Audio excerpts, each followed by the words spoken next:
Olá, seja muito bem-vindo, seja muito bem-vinda ao Alesp Cidadania de hoje, que vai falar da Casa 1, que é uma república de acolhida, um centro cultural e uma clínica social. É isso mesmo, tudo isso junto em uma única casa que presta auxílio à comunidade LGBTQIAPN+. Para nos apresentar esse trabalho, eu converso aqui no nosso estúdio com o Ângelo Castro, que é diretor da Casa 1. Seja muito bem-vindo, Ângelo. Obrigada pela participação. Isso, eu que agradeço o convite para falar um pouco mais sobre a casa, o trabalho que a gente realiza lá. E também a Di Almeida, que é educadora social da Casa 1. Muito obrigada pela participação, seja bem-vinda. A gente que agradece pelo convite. Aqui, gente, eu tenho um ritual que eu gosto sempre de começar pelo início. Então, eu já poderia perguntar para vocês o que é a Casa 1, o que vocês fazem, mas eu sei que vocês enviaram um vídeo para a gente, né? E eu queria convidar você que está nos assistindo agora para assistir conosco esse vídeo e depois a gente bate um papo. Vamos ver. A Casa 1 é uma ONG localizada em São Paulo que une acolhida, cultura e saúde em um só projeto.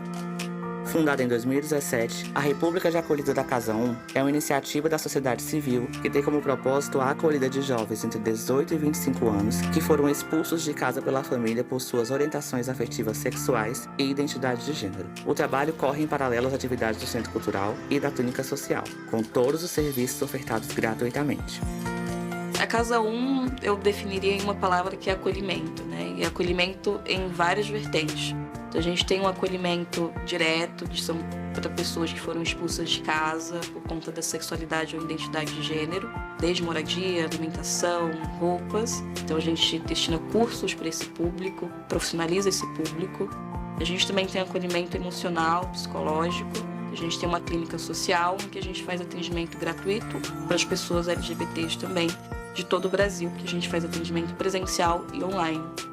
Nós tentamos fazer o nosso trabalho de uma forma muito humanizada e um trabalho extremamente necessário numa cidade gigantesca, numa metrópole como a nossa. Para além da acolhida, a ONG também tem como foco a cultura. O Centro Cultural Casa 1 conta com programação de atividades como aulas de idiomas, cursos profissionalizantes na área da beleza, oficinas de artes manuais, práticas corporais e muito mais. Além disso, a programação é exclusivamente gratuita e estabelece uma relação com a população que mora na região e também explora, além das questões LGBTQIAPN+, recortes de raça e classe. A gente tem vários cursos aqui, a gente tem oficinas, esse espaço que a gente está, que é o galpão, né? A gente tem a clínica social e a gente tem o centro de acolhida. A casa hoje não é só um acolhimento para as pessoas que ficam na moradia. É também um acolhimento geral, assim, um acolhimento de uma pessoa que pode vir aqui e sentar aqui no galpão e ficar 10 minutos e se sentir super confortável e super feliz, porque a realidade é outra. A saúde mental também é ponto fundamental e, por isso, em setembro de 2018, o trabalho dos e das profissionais de saúde se expandiu e passou a atender o público, além de seguir atuando com os residentes. Então, é um prazer muito grande já ter ouvido de algumas pessoas que gostaram do atendimento, que se sentem mais fortalecidas depois do atendimento. É um retorno muito satisfatório do trabalho que eu venho fazendo aqui na ONG. Financiado coletivamente via plataforma Benfeitoria, o projeto conta com ações pontuais de marcas e parcerias institucionais. Para mim, esse é o grande impacto da casa, sabe? É um lugar onde é possível a gente experimentar a vida, assim. Acho que é isso. No site da instituição, você encontra os detalhes sobre todas as modalidades de financiamento. Muito bem, com essa introdução muito bem feita, né? Agora sim a gente pode começar o nosso bate-papo. Eu queria saber como é que ela surgiu, como é que a Casa 1 surgiu, de quem partiu a ideia, como foi a fundação. Eu vou fazer a pergunta para os dois, começo com o Ângelo, depois a Di me responde, do ponto de vista dela. Perfeito. A Casa 1 ela surgiu em 2017, né, institucionalmente, por meio de financiamento coletivo, que é onde a gente abre o espaço e começa a acolhida. Mas, obviamente, que tudo isso tem uma preparação antes e tudo mais. Então, o Irã, que é diretor, que é a última pessoa ali que fala no vídeo, foi uma pessoa que fundou a casa e tem esse histórico de ser uma pessoa que sempre trabalhou com comunicação e com a população LGBT, né? Então, ele é um homem gay, né? E tem sempre, nesse eixo de trabalho, articula bastante com a população, com principalmente no jornalismo. E em paralelo a tudo isso, é uma pessoa que gostava muito de receber outras pessoas em casa. E ele teve acesso a um estudo que levantava e fazia esse levantamento da população em situação de rua da cidade de São Paulo, especificamente. E ali conseguiu-se no estudo mapear a população LGBT e mais de 80% dessa população falou que se colocou em situação de rua, ficou em situação de rua a partir do momento de uma expulsão de casa pela família não entender questões sobre orientação afetiva sexual e identidade de gênero, né, por serem pessoas LGBTs. Então, é um número muito grande. E a partir disso ele decidiu fazer alguma coisa a respeito, e aí fez um post no Facebook na época, né?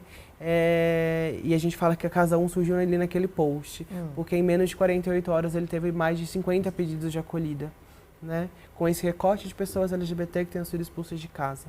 Inclusive, quando ele faz essa fala, a gente ecoa muito esse pensamento, né? A gente não recomenda que ninguém faça isso em casa, né? O famoso, crianças não façam isso em casa.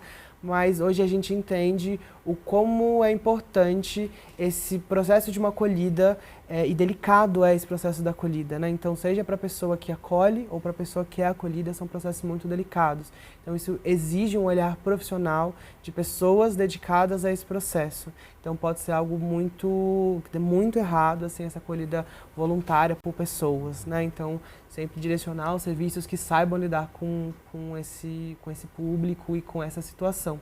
A partir disso, ele abriu um financiamento coletivo e a casa começa a funcionar ali em janeiro de 2017. Muito legal. Mas naquele momento em que ele faz o post, ele recebe essas pessoas? A ideia inicial dele era receber na casa dele? Receber um sofá da casa dele. E ele fez isso por algum tempo? Fez isso, mas logo ele se movimentou esse projeto e até por esse volume de pessoas ele acabou dando prioridade para pessoas que eram amigas de amigos ou conhecidas de amigos. Então a gente fala que poderia ter dado muito errado, no caso dele não deu, talvez até pela essa proximidade que essas pessoas tinham, mas ele chegou a receber 2 pessoas antes do projeto abrir mesmo as portas. E quanto tempo levou?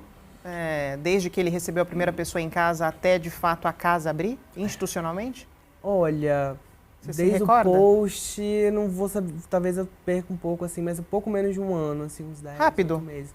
Relativamente rápido, inclusive, eu fiquei sabendo faz pouco tempo, né, que o primeiro financiamento, né, ele foi aberto mais para entender como funcionava, sem nenhuma pretensão de dar certo. Mas é um sintoma, inclusive, de como a gente é tão carente nesse âmbito de projetos olhando para a população LGBT, principalmente na época que a casa foi aberta, que teve uma mobilização muito forte. E aí acabou dando certo já na primeira tentativa, que nem era muita intenção. Então até por isso foi mais rápido do que se imaginou no começo ali. Qual que é a história da Di com a Casa 1? Então, são várias camadas, assim. Não falo isso abertamente, mas acho que a proposta aqui, acho que a gente pode falar um pouquinho também. Eu morei na casa, eu fui uma pessoa acolhida na casa em 2018. Lá no início? No início, isso. Mas acho que o meu caso, acho que sempre penso também que não foi uma questão de expulsão, né? Tanto mais assim, porque eu não sou de São Paulo, sou do interior. Então acho que a casa veio mais como um processo de rede, de apoio ali no momento também que eu não conhecia essa cidade de São Paulo. Tanto é que eu não recomendo ninguém fazer isso, porque acho que isso também interfere em várias camadas. Então acho que foi meu primeiro contato com a casa foi em relação à acolhida mesmo. Você também procurou? Isso, eu procurei a casa. Como é que você soube? Através das redes? Foi por meio das redes sociais que eu soube sobre a existência da Casa 1, né? Então foi um pouco esse processo, assim. Acho que meu caso não foi uma questão de expulsão mesmo, porque eu sempre tive um apoio muito grande da minha família, mas não financeiro, né? Então, ainda mais conhecido de São Paulo, sem conhecer nada de São Paulo. Então, acho que meu contato com a casa foi mais esse processo meio de acolhida. Legal. E ao decorrer do tempo também, como sempre uma pessoa também que sempre estava ali próximo, né, do projeto e tudo mais, logo mais eu entrei também no Galpão, que é o Centro Cultural, né? Então, fiquei mais como atuando a partir de 2019, né? Então, a minha relação com a casa, no primeiro momento, tem esse lugar, assim, de ser uma pessoa muito acolhida. Depois você começou a trabalhar, realmente. Exatamente. Depois, sim, eu saí da casa, né? Finalzinho de 2018, eu saí da casa, entrei na saí da casa e consegui me organizar. E logo mais comecei a trabalhar no Centro Cultural da Casa 1. Né? Então, acho que pra mim, eu acho que eu sempre penso assim, a casa nesse processo, porque eu acho que é isso, a casa é um processo com uma ideia de assistência social mesmo, assim, não é a ideia até do assistencialismo, né? Tanto é que eu vejo um processo de autonomia que foi acontecendo ao decorrer do meu período dentro da casa, né? que aí tem uma equipe, né, que foi auxiliando a gente no processo no dia a dia, tem uma equipe de empregabilidade que acompanha os moradores e moradoras, né, essa equipe também que vai acompanhando esse processo com empresas, né, interessadas em promover, em efetivamente pensar no espaço de trabalho efetivo para a população LGBT, porque acho que é um processo também que a gente sempre fala, não é só pensar nesse espaço de trabalho, mas como esse espaço de trabalho atende essa população também. Então a casa sempre teve muito esse olhar para a gente. Eu acho um ponto também tem uma equipe muito qualificada ali também, pensando também nos promovendo assim, direções mesmo, como a gente se organiza, como que a gente também se estabelece. Acho que tem um lugar também muito de autonomia. Eu acho que é isso também. Eu acho muito diferente de outros projetos que a gente vê. Acho que a casa tem um pouco esse lugar de promover esse espaço, porque acho que é um lugar de passagem, também é um período de 4 meses, não é uma moradia que as pessoas consigam ali ficar por, né, por muito tempo. É muito tempo, A gente vai uma falar moradia sobre isso no decorrer do temporária programa. mesmo, e acho que com o propósito mesmo de ser um espaço de processo de autonomia mesmo, que a gente tem ali um acesso à saúde mental, né, que acho que é um passo muito fundamental. E eu sempre fico pensando, por mais que eu não fui uma pessoa que sofreu uma violência dentro de casa, mas eu sofri uma violência muito fora de casa. Né? Então, acho que é isso. Então, eu até olho um pouco essa estrutura, por mais que eu não fui expulso de casa, fui expulso pela minha cidade. Porque a gente fala de uma cidade, por exemplo, sou do interior, e o interior ainda não tem nenhum pingo de política pública para a população LGBT. E por mais que ainda eu chegue em São Paulo, ainda tem muitas essas barreiras de dificuldade, né? Então, eu sempre falo que eu não fui expulso de casa, mas ainda fui expulso dentro de uma sociedade que dificilmente está disposta a assim, promover essas políticas públicas efetivas para a nossa população LGBT. Né? Então, acho que tem um pouco esse lugar mesmo da casa, como ela promove até esse espaço para a gente também poder respirar, né? Porque a gente vem em tantos campos de violência e como a gente consegue olhar para esse lugar também, a partir desse período de 4 meses, com todo esse processo de rede de apoio, sai melhor, né? E eu acho um ponto muito interessante da casa é que quando a gente sai, a gente não sai mais, assim, a gente entra, porque acho que a casa tem um pouco esse lugar também, de ser um processo de rede para além da moradia, né? Então, acho que tem um pouco esse processo também dos moradores virem, né? Então, a gente acaba tendo essa aproximação mesmo. Acho que hoje, como uma pessoa que está atuando diretamente no educativo, tendo essa vivência, então a gente faz... Acho que eu até penso, né? Às vezes, tudo que aconteceu para mim foi esse processo durante essa minha vivência durante a casa. Acho que é um processo de como eu também não pretendo, assim, como queira, que as pessoas também sejam atendidas e seja também pensando nesse processo também de ter um espaço de autonomia, também que elas encontram a casa que eu encontrei. Então, até um pouco esse lugar, assim, dentro dessa relação. Então, você começou como um assistido ali e hoje você trabalha na casa. Sim, hoje eu trabalho na casa, a partir de 2019. E a sua história com a casa, Ângelo? Como ela começou? A minha foi bem mais aleatória, assim, né? Eu conheci pessoas que trabalhavam na Casa 1 e acho que concordo muito quando você diz, né, que a casa puxa a gente, né? A gente entra ali e não quer sair mais. Então eu comecei, as pessoas trabalhavam, vinha um dia, no segundo dia, tinha um espaço, né, que as crianças do bairro acessavam também e eles perguntaram, sabe fazer alguma coisa? Eu falei, sei lá, sei fazer origami. Então pega aqui essa folha de papel e vou dar uma oficina de origami para essas crianças ali que elas estão sem fazer nada. E dali eu continuei. Então, acho que, obviamente, né, desse processo, até como ONG, né, acho que eu entrei muito próximo do dia, a gente acompanhou todo esse processo de uma profissionalização de todos esses fluxos de trabalho mesmo, que exigiam, né, que hoje, pela dimensão que a gente tem, o trabalho que a gente realiza, é muito necessário que essas coisas estejam muito bem colocadas. E a gente acompanhou a casa também se desenvolvendo e, a partir disso, desenvolvendo os trabalhos mais direcionados e tudo mais, mas eu caí ali. Vamos falar bastante sobre isso, vamos explorar bastante essas camadas todas que vocês disseram que a casa tem, mas eu queria começar agora, já que a gente já deu uma introdução, sabemos o que é, né? Quem são os assistidos? Quem são essas pessoas? Porque eu sei, pelo spoiler ali, que não necessariamente, né, é o seu caso, por exemplo, não necessariamente essa pessoa precisa ter sido expulsa de casa para ser acolhida. Quem pode ser acolhido pela Casa 1, Ângelo? Massa. E aí a gente fala dessas divisões, né? Então, públicos um pouco diferentes. Em relação ao centro de acolhida, no geral vão ser jovens de 18 a 25 anos. Menor de idade é uma questão legal, não é possível a gente acolher nesse mesmo espaço, né? Isso é uma responsabilidade dos conselhos tutelares, então a gente realmente não consegue atuar por uma questão legal. E acima de 25 anos é uma questão, cada caso vai ser um caso, né? Então, mas é que a gente entende o que a gente trabalha na casa, que no geral é autonomia e rede, né, que acho que são as duas palavras que a gente mais usa quando a gente vai falar do trabalho da casa, são essas duas. Pessoas acima dessa idade, no geral, têm maior acesso para o desenvolvimento dessas duas questões ali que a gente trata muito nesse processo. Expulsas de casa por conta da orientação afetiva sexual e identidade de gênero, e aí vem essa coisa mais subjetiva, né? O que é essa expulsão de casa? Hoje, principalmente, a gente acompanhou isso ao longo do período de existência do projeto, de que isso mudou muito de figura. Não é mais faça suas malas e vá embora da minha casa. Muitas vezes é um espaço tão violento para aquela pessoa que é impossível com que ela continue naquele espaço, né? Então isso pode se dar pela família, pela vizinhança, pela sociedade, né? Pela cidade. Então cada caso vai ser um caso no sentido da gente entender o que aconteceu, quais são as possibilidades e opções daquela pessoa, mas no geral a gente vai sempre focar e divulgar, né, enquanto pessoas expulsas de casa por serem LGBTs. E são quantos assistidos hoje? Você faz uma ideia? No centro de acolhida, até hoje ou hoje especificamente? Hoje especificamente. Hoje especificamente são até 15 pessoas são atendidas no centro de acolhida, né? Aí historicamente acho que a gente já passou, deve ter chegado uns 500 assim de pessoas desde Legal. Da abertura da E casa. me fala um pouco a respeito desse propósito de ser uma acolhida de 4 meses, qual é o objetivo com isso? O que vocês conseguem promover nesse espaço de tempo? Então, acho que o princípio mesmo é pensando em processo de autonomia mesmo, né? Porque acho que é pensar nesse processo não só da autonomia, mas pensando também que as pessoas chegam até a Casa ON também de uma forma muito vulnerável, né? Pensando nesses processos de violência. E aí a gente pensa nesses princípios, né? Que é o processo da saúde mental, né? Que esses moradores e moradoras tenham acesso ali pensando no processo de saúde mental. E pensando no processo de saúde mental não só nos atendimentos psicoterápicos, né? Acho que é pensando também no processo da cultura, né? Então a gente pensa nesse processo também de como eles conseguem acessar a cultura ali do entorno. Pensando no processo de saúde mental também pensando em saúde e bem-estar. Então a gente sempre é uma equipe muito diversa, porque a gente também sempre vai pensando nessas possibilidades, desse processo de acesso, também no período que os moradores e moradoras ficam na casa.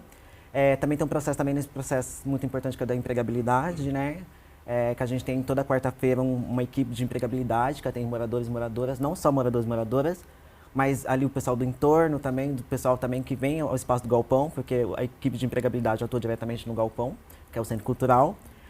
E também tem um serviço também do próprio serviço social, né, que é acompanhado pela Madalena e com a Dona Alvina, são duas figuras muito importantes ali dentro da casa também, que elas fazem um processo de acompanhamento do dia a dia dos moradores, né, então pensando em várias camadas ali, pensando no processo, né, de como está esse processo de trabalho, como está esse processo de organização da casa, que por exemplo, na casa, acho que é diferente, que a gente fala até com a república, porque acho que os moradores e moradoras têm autonomia de se organizar, têm autonomia enfim, de sair, entrar, então não é um centro de acolhida que tem alguém que faça comida, né? Então acho que tem um pouco esse lugar também desse processo de reorganização. Né? Então acho que tem um pouco essas camadas de pensar sobre o processo de empregabilidade, de autonomia, de pensar no processo de saúde mental, quanto o processo também do atendimento psicoterápico, também nessas pluralidades, pensar sobre saúde mental. Vou emendar já para te fazer uma outra pergunta. Hoje, uma pessoa que entra na Casa 1, o que ela encontra? Qual é o ambiente? Como é que a Casa 1 funciona? No sentido de organização, no sentido de essa questão de você falou da empregabilidade, existe oficina cultural? Me conta como é que vocês trabalham, qual é o dia a dia de vocês?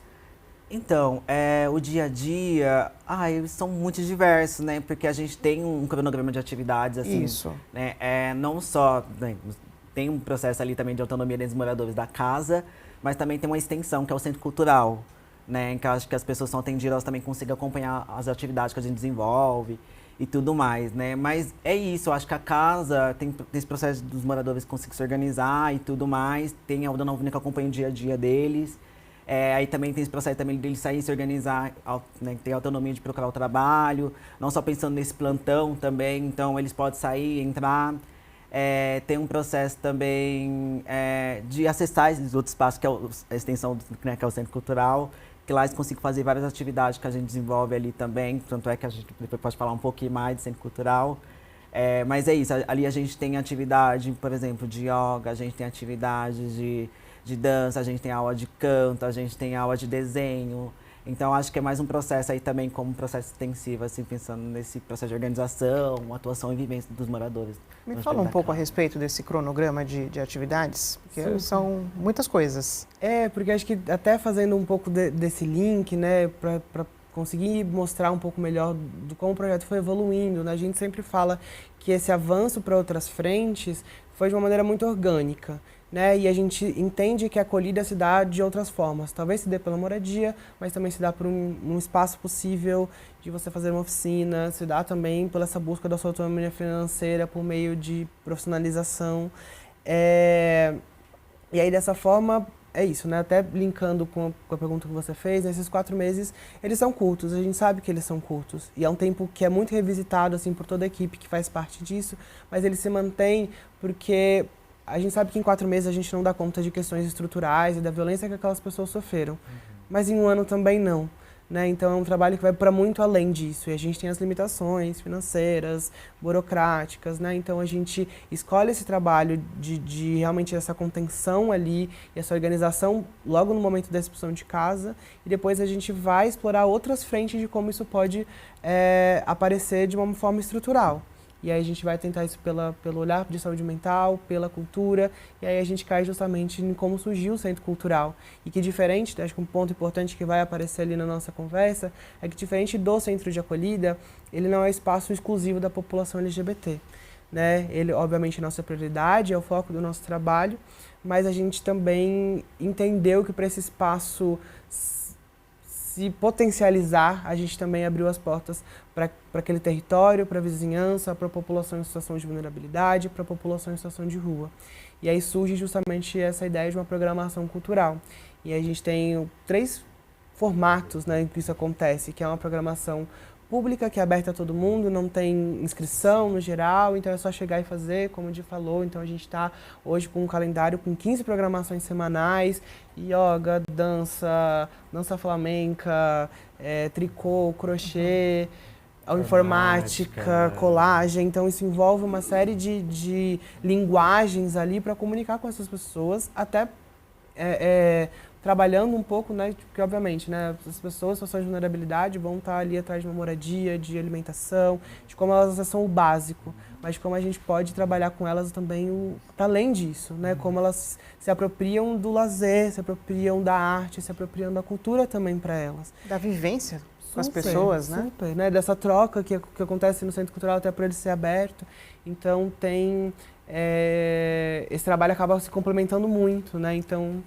Nesses 4 meses, esse acolhido, o que ele faz dentro da Casa 1, além dessas atividades culturais? E quando esse tempo acaba, o que ele faz? Para onde ele vai? Normalmente ele consegue um lugar para morar, ele consegue se restabelecer, a partir da sua visão mesmo, do que você acompanha no dia a dia. Super.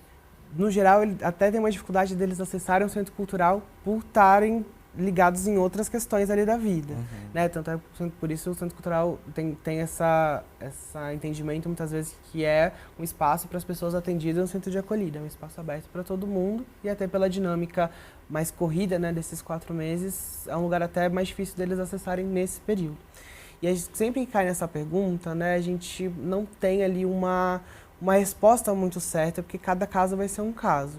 No geral, às vezes a pessoa vai demorar 4 meses e a gente fala que vai estar comemorando muito se ela tirar todos os documentos, RG, carteira de trabalho e título de reservista. A gente já vai estar entrando fogos. Mas, obviamente, que a gente mantém esse tempo, principalmente por enxergar que as 2 palavras, né, que a gente usa muito para definir o trabalho, elas são alcançadas, que é a autonomia e essa construção de rede. Então, essa autonomia vem de um processo de cuidar de um espaço, né, como o Di falou, que é um espaço até mais parecido com uma república estudantil, digamos assim, onde as pessoas são responsáveis pela limpeza e feitura dos alimentos. Então, isso é também um trabalho dessa autonomia, seja uma autonomia financeira, né, de conseguir um trabalho, seja ele sempre, vamos priorizar que seja um trabalho formal, ali com carteira assinada, mas nem sempre é possível, né? Então, é um freela, alguma coisa nesse sentido, mas que ele tenha essa regularidade e essa autonomia financeira.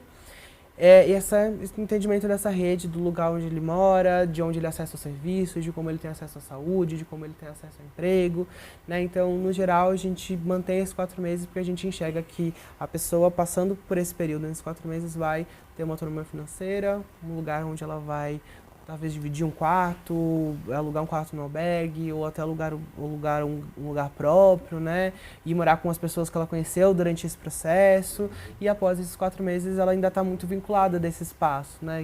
Que foi um pouco do que a gente estava falando, de como é difícil até sair dessa estrutura. E aí ela vai acessar o centro cultural, ela vai acessar a clínica social em busca de profissionais de saúde mental, ela vai vir propor uma atividade, né? Vai ser voluntária naquele espaço.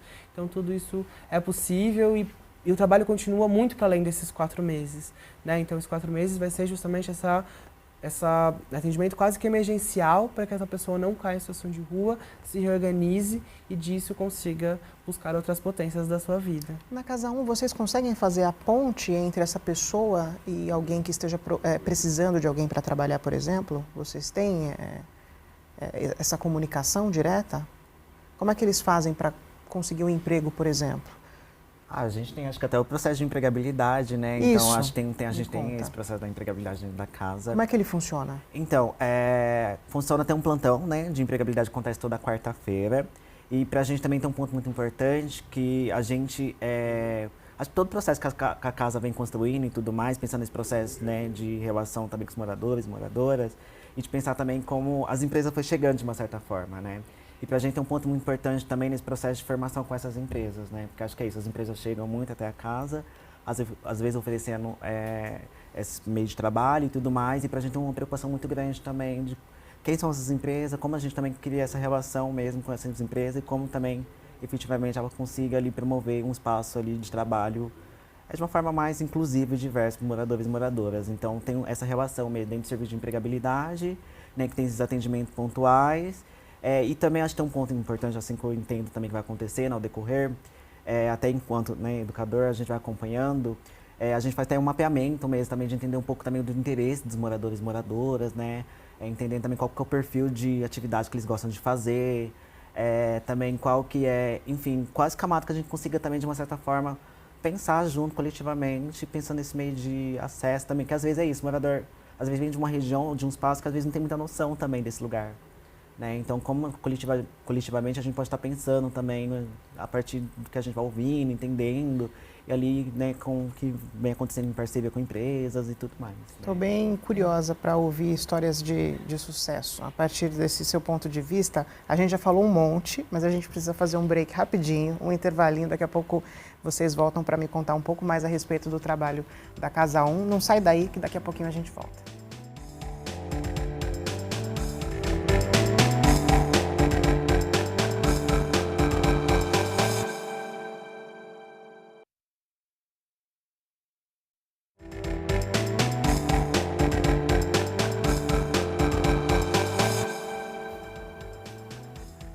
Voltamos para mais um bloco de conversa, de entrevista. Hoje o Alesp Cidadania está falando a respeito da Casa 1, conhecendo o importante trabalho dessa instituição. E no intervalo, Ângela, a gente estava conversando aqui, trocando figurinha, você me disse que teve uma feira de empregos, não é isso, recentemente? Eu queria que você me contasse como é que foi a experiência de vocês. Exato, é um formato que a gente usa e que tem funcionado quase semestralmente. A gente faz uma feira de empregabilidade. Como a gente falou, esse é um contato constante que a gente tem com as empresas e com o público, né, por meio do plantão de empregabilidade, onde a gente faz currículo, fala de vagas, e aí, semestralmente, a gente quer juntar essas pessoas fisicamente num espaço, né? Inclusive para isso acontecer de uma forma mais efetiva, a gente custeia transporte e alimentação do público para vir, né? Para conseguir vir até a feira de empregabilidade. E aí a ideia é que nesse espaço a gente também consegue fazer os currículos ali na hora, ou imprimir de quem já tenha, dar todo esse suporte para a pessoa estar com ele em mãos, passar ali, conversar com as empresas, entender esse aspecto, né, de se é uma área que eu gosto, que eu não gosto, que eu quero atuar, que eu vejo um futuro naquilo. Então, conversar com essas empresas, entregar ali seu currículo e esperar ser chamado ali para uma entrevista de trabalho, né, que às vezes até acontece na hora ali, quase que uma entrevista, e disso sair efetivamente essas contratações. Assim. Como é que o que você sente quando você vê essa realidade acontecendo assim diante dos seus olhos? Quando você percebe, quando você recebe uma acolhida, uma pessoa que estava ali numa situação de vulnerabilidade, tentando se reerguer na vida, né?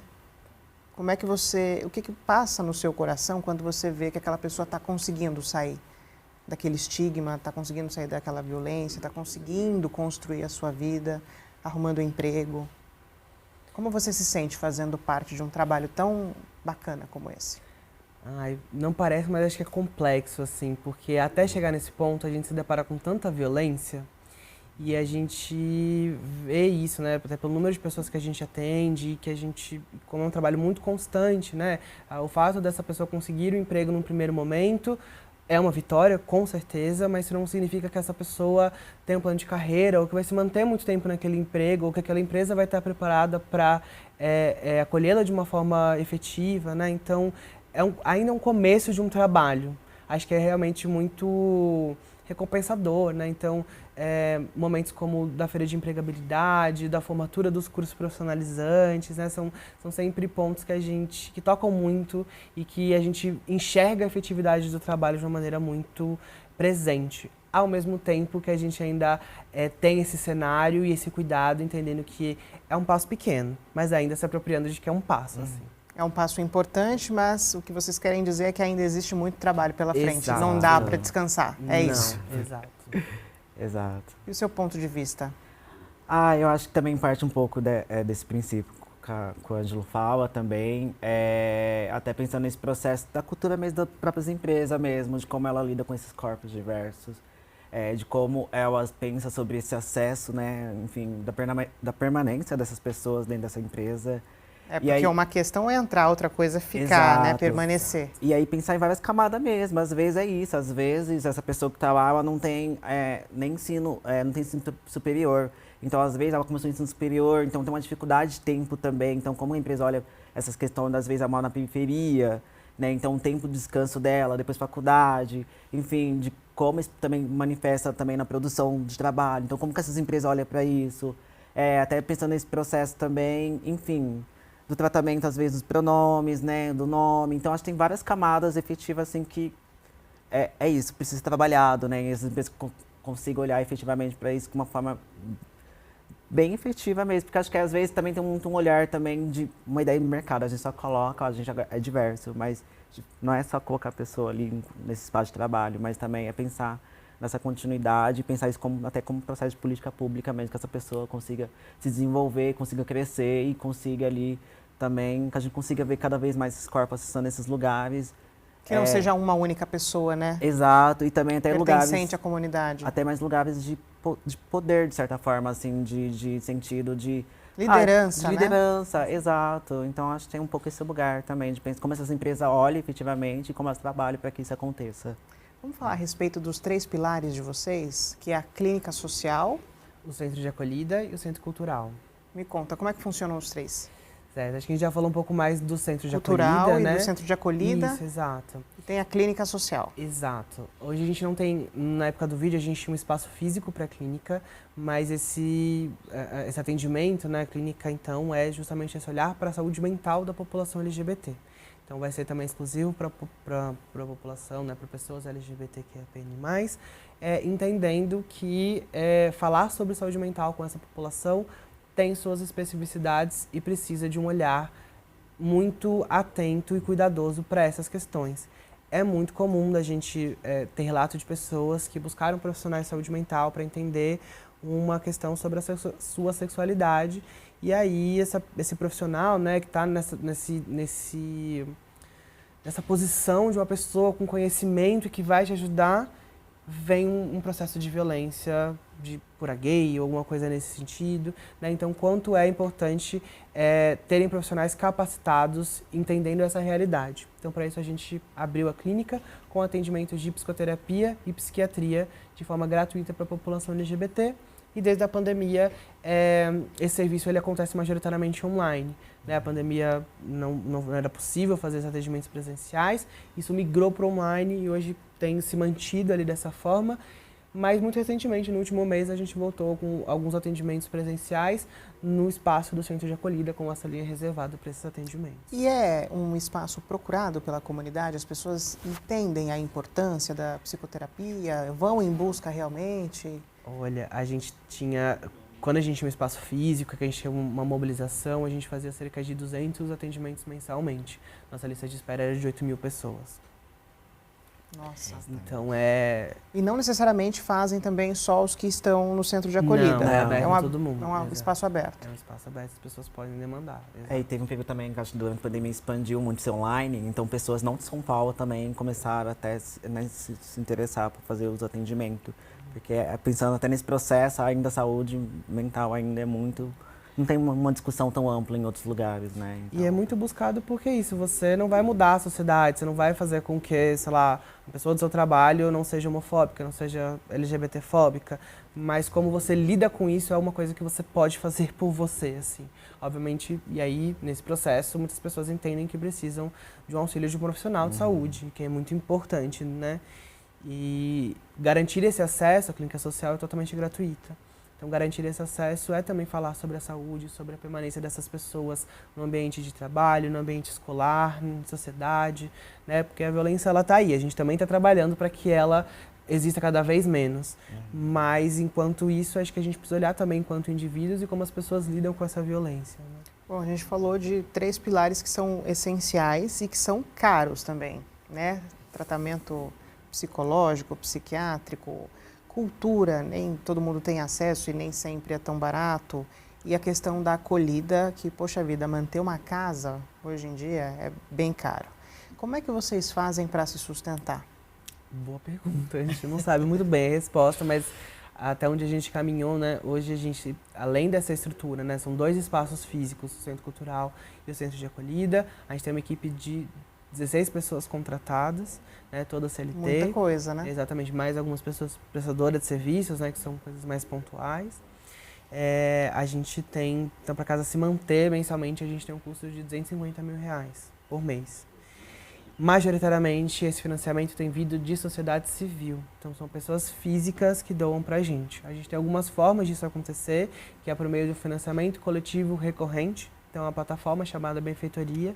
A gente tem uma página lá, a pessoa vai, se cadastra, coloca seu cartão de crédito, escolhe um valor. Já faz o seu pedido aí. benfeitoria.com/casa1. Então, ali tem uma página do projeto, né? Acho que o site está bem mais completo em relação às informações do que a gente faz e prestação de contas e tudo mais. Mas naquela plataforma você se cadastra, coloca seu cartão de crédito, escolhe um valor, a gente fala a partir de R$10, ali você consegue escolher e já ajuda demais. E aí todo mês é debitado do cartão de crédito dessa pessoa e tudo mais. Então essa é uma das principais formas, que é esse financiamento coletivo recorrente, né? Que a gente tem uma ideia do que vai chegar mensalmente, a gente consegue se planejar, consegue entender o que está ali acontecendo.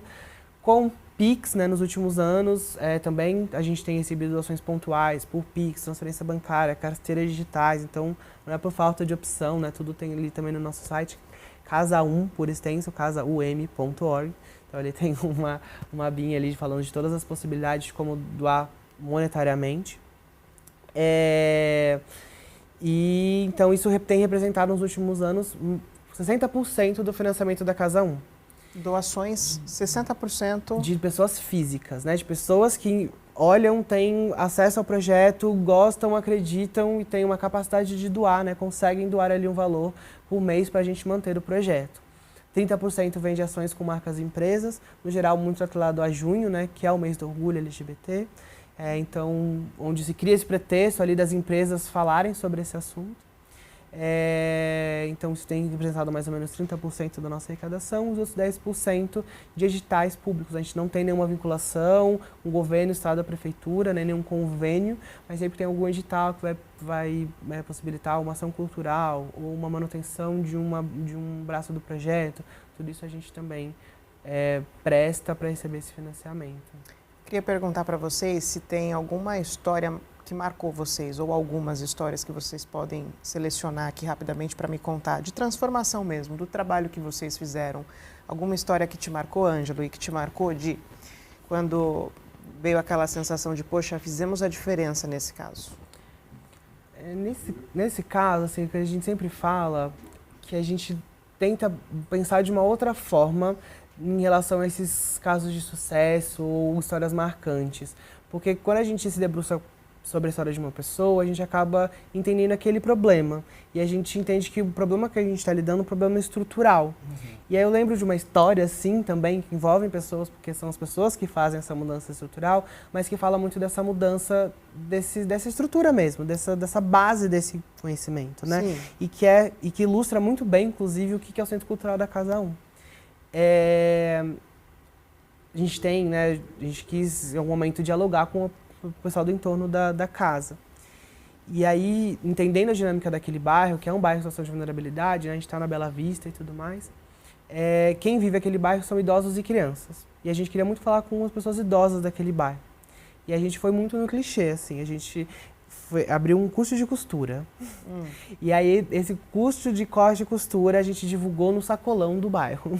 E aí não deu outra, realmente encheu na semana seguinte, na primeira aula. E a gente tem essa troca muito grande com as pessoas daquele bairro, as senhorinhas do bairro que vão fazer esse curso. E tinha uma pessoa específica, né, que nas palavras da professora que dava as aulas, era uma pessoa que parecia que ia dali pro culto, né? A gente sabe muitas vezes como o entendimento do que é a realidade de uma pessoa LGBT muitas vezes conflita com religiões, né? Mas essa pessoa, ela vinha, ela já sabia costurar, então ela vinha mais porque ela não tinha máquina em casa e para tirar as dúvidas dela, sempre educada, mas entrava muda e saía calada. Então um dia ela chegou para a oficina de costura e no mesmo espaço da oficina de costura estava rolando uma oficina de maquiagem. Então, ela chegou, a professora falou com ela, deu um 360 ali nas outras pessoas que estavam fazendo a aula. Quando voltou, a máquina estava vazia. E ela ficou procurando a pessoa, ela olhou para o lado e essa pessoa estava servindo de modelo para a aula de maquiagem. E acontecia que era uma aula de maquiagem drag. Então, a senhorinha saiu com um olhão desse tamanho, conversando e trocando muito com as pessoas que estavam fazendo a oficina. Ela gostou? Gostou super, assim, e aí ela comentando um monte, então não faria sentido pegar essa pessoa e falar, colocá-la numa sala e falar porque LGBTQIAPN+, identidade de gênero, orientação festiva sexual, talvez comunicasse muito pouco com ela. Mas quando ela está ali fazendo uma coisa que ela quer e a interação que ela vai ter vão ser... A interação é boa, né? Exato, vão ser com pessoas trans, vão ser com homens gays, vão ser com mulheres lésbicas, então tudo isso dá o tom dessa diferença e dessa convivência harmônica, pacífica e até de entendimentos dessas realidades mesmo, né? Então eu sempre conto essa história porque acho que é uma história que ilustra muito o nosso trabalho e como ele é também muito, mas às vezes muito um trabalho de formiguinha mesmo, né? Então ela estava ali, passou semanas só entrando porque ela precisava, em algum dia alguém chamou, ela topou, fez e se abriu para isso. E acho que essa pessoa, por mais que talvez nem entenda ainda o que é uma pessoa trans, tenho certeza que se ela encontrar na rua, ela vai ser muito mais respeitosa, por entender que essa pessoa tem algo a acrescentar a ela também. Às vezes ela não tinha tido ainda essa vivência, né? Essa conexão. E como a gente possibilita nesse espaço que isso aconteça, assim.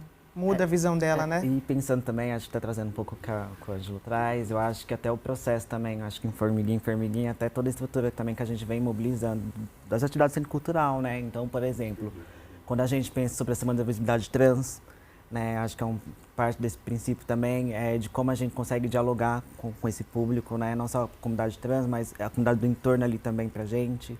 Acho que quando a gente também faz parceria com o coletivo AME, ali, pensando na Parada Preta, que é um evento que a gente faz, né, que a gente fez uma edição ano passado, e pensando também sobre essa questão de raça, né? Então como que a gente consegue trazer essa questão de negritude também a partir dessas vivências, né? Então acho que até a semana, né, da visibilidade lésbica, porque acho que é uma pauta também que a gente vai entendendo que se pouco fala da vivência das mulheres lésbicas, né? Então até para a questão também de pessoas intersexo. Então acho que são essas diversidades também que a gente vai entendendo, que ainda falta nessa estrutura, né? E ainda falta também uma formação de base, e a gente vai entendendo que o trabalho que a gente vai desenvolvendo ali passa a ser um espaço assim para essa mudança, né, um pouco estrutural, mas que ela aconteça e que cada vez mais a gente vai evoluindo aí para uma sociedade melhor. Qual que é o objetivo de vocês agora? O que vocês têm vontade de fazer ainda? Quais os sonhos da Casa 1? Olha, a gente sempre fala que nosso objetivo principal é a Casa 1 deixar de existir.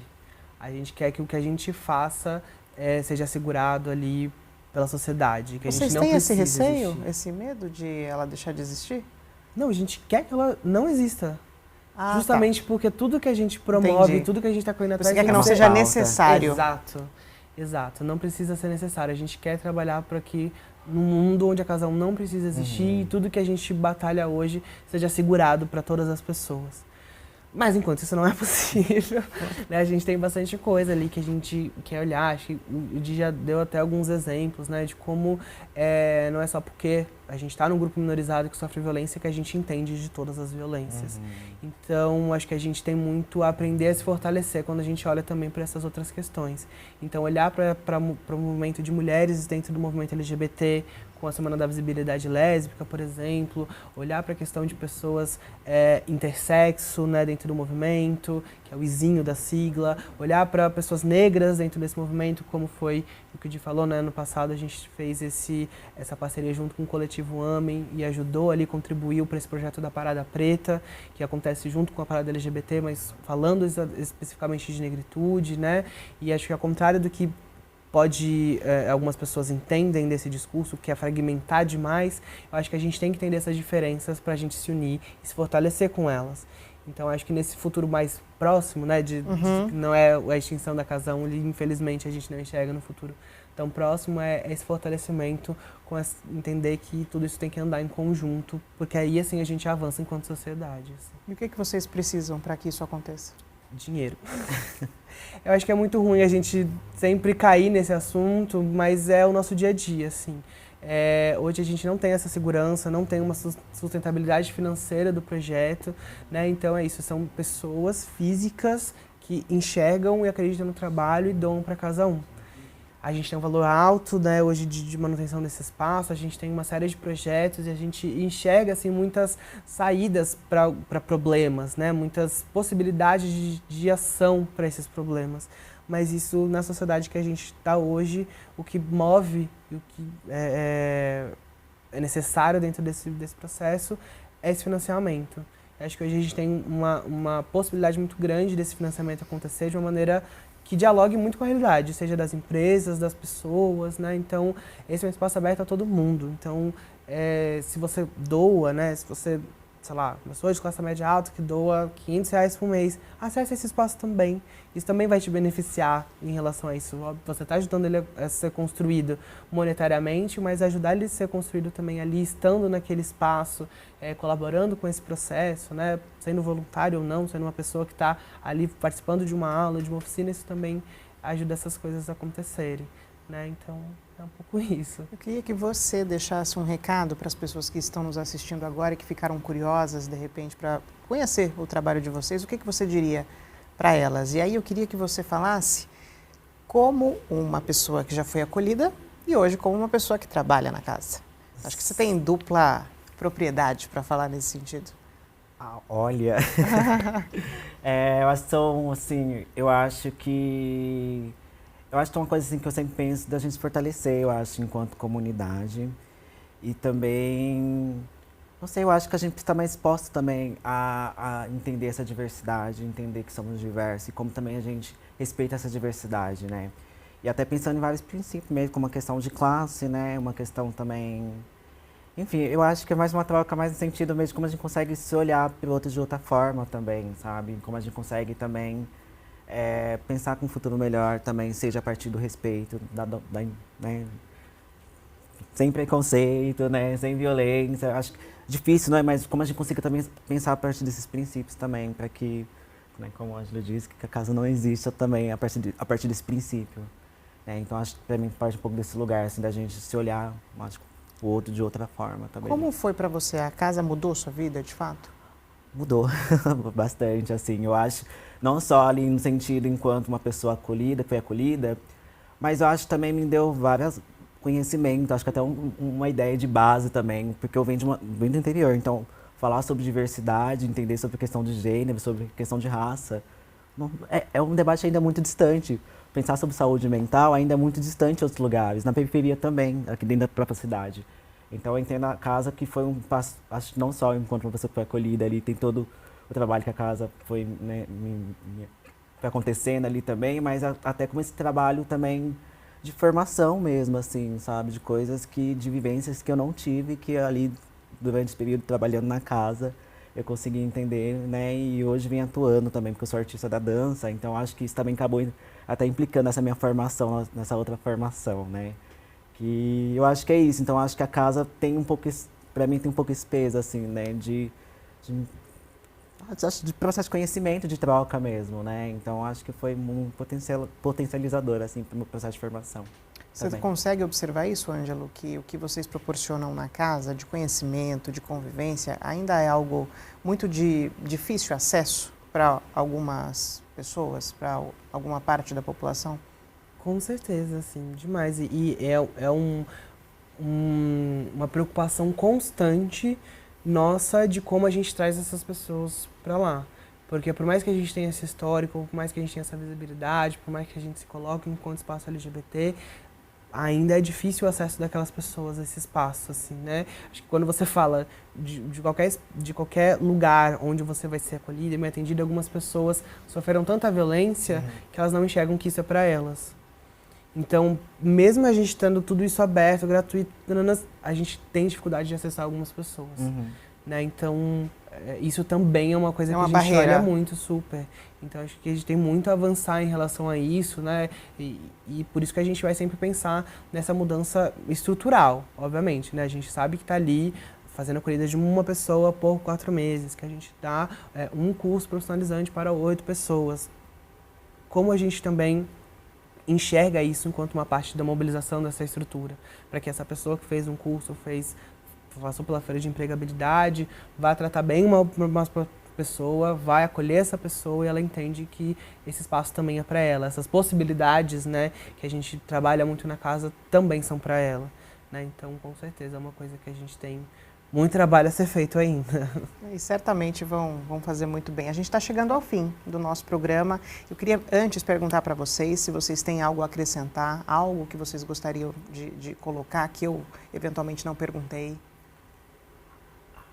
Eu acho que não sei, agradecer, né, pelo espaço, assim.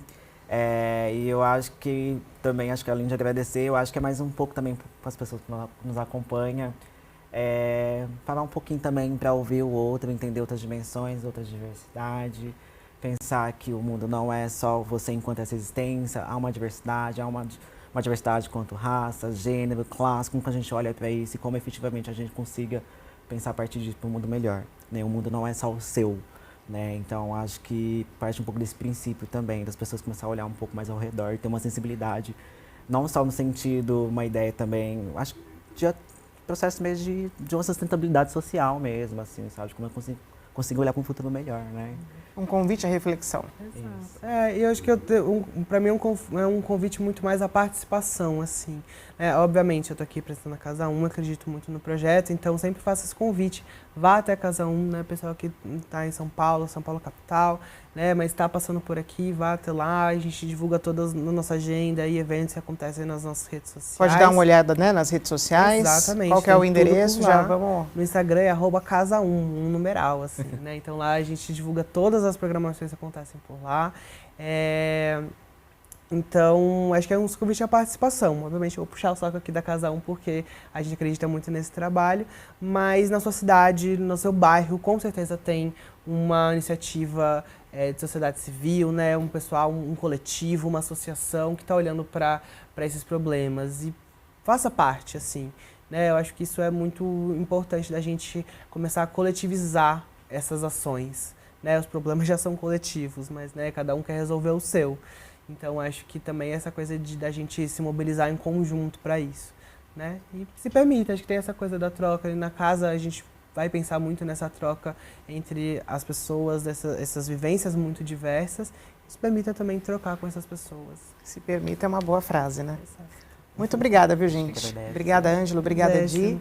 Muito obrigada a você pela sua companhia. Eu espero que tenha sido um bate-papo esclarecedor e enriquecedor também para você. Eu te espero numa próxima oportunidade. Tchau, tchau.